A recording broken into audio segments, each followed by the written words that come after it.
Vamos a ver la diferencia que hay entre un centro radical y un eje radical. Bueno, un centro es un punto, mientras que un eje es una línea. Esa ya es una diferencia notable. Entonces, si yo, por ejemplo, tengo dos circunferencias tangentes, o sea, aquellas que tienen un punto en común, sabemos que el punto de tangencia viene dado por, si uno los centros y hago esta línea corta las dos circunferencias en un punto, es el de tangencia. Bueno, por ahí pasa, en la perpendicular en ese punto a esa recta, pasa el eje radical. Si ahora las circunferencias se cortan, por ejemplo esta y esta, entonces el eje radical será la línea que pasa por esos dos puntos.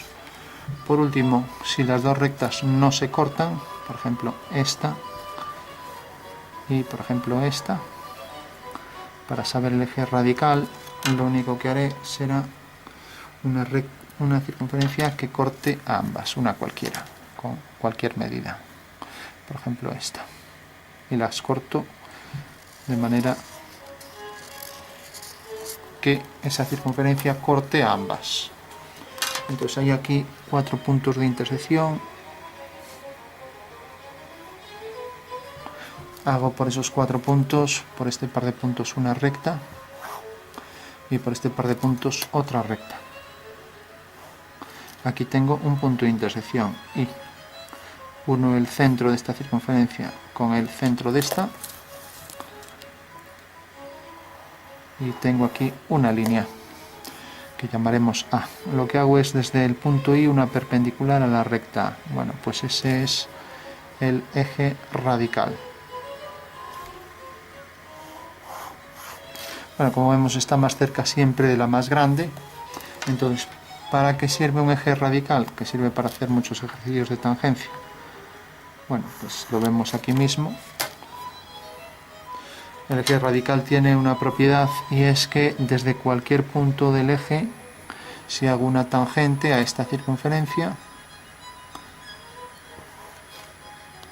esto queda en la perpendicular, el punto de tangencia con el centro, bueno, pues esta tangente es igual de grande que la tangente a la otra circunferencia.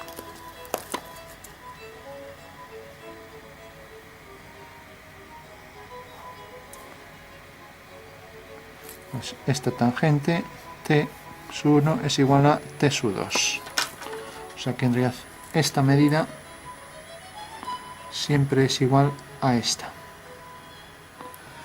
Bueno, pues esa es una de las propiedades de el eje radical. Si cojo cualquier punto pasa siempre lo mismo. Por ejemplo, este punto, hago la tangente y aquí hago la otra tangente. Bueno, pues tengo que esta distancia es igual que esta. Bueno, si quiero calcular la tangente con precisión, lo que tengo es que unir este punto con el centro, coger el punto medio y hacer una semicircunferencia. La intersección de esta semicircunferencia con esta circunferencia me da ahí el punto de tangencia. Lo mismo aquí. Uno esto con esto y hago la semicircunferencia. La intersección de la semicircunferencia con esta me da ahí el punto de tangencia.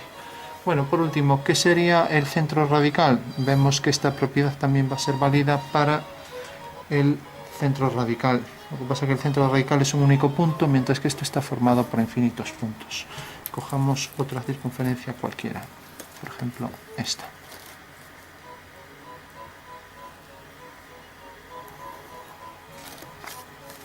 Bueno, si yo ahora hago otra circunferencia entre estas dos, una auxiliar cualquiera con el tamaño que quiera, por ejemplo esta. Bueno, pues otra vez vuelvo a calcular el eje radical de estas dos. Ahí tenemos, aquí tenemos el punto de intersección. Entonces otra vez hago la cuerda común y aquí la cuerda común.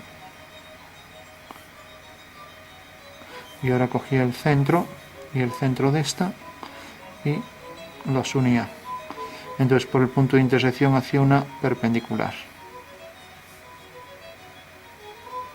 Bueno, en el momento en que ese punto de intersección hiciera la perpendicular, resulta que esta perpendicular corta al eje radical en un punto. Bueno, pues ese es el centro radical de las tres circunferencias.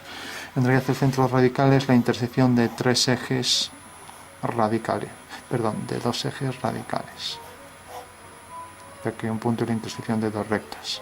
Entonces teníamos este eje radical, que era este,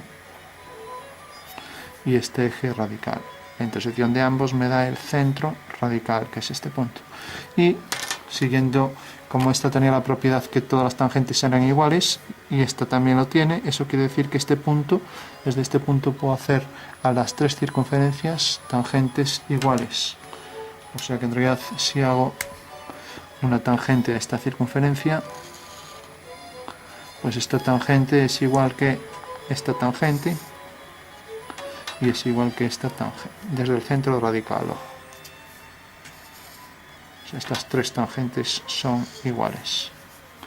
Y esa es la propiedad del centro radical.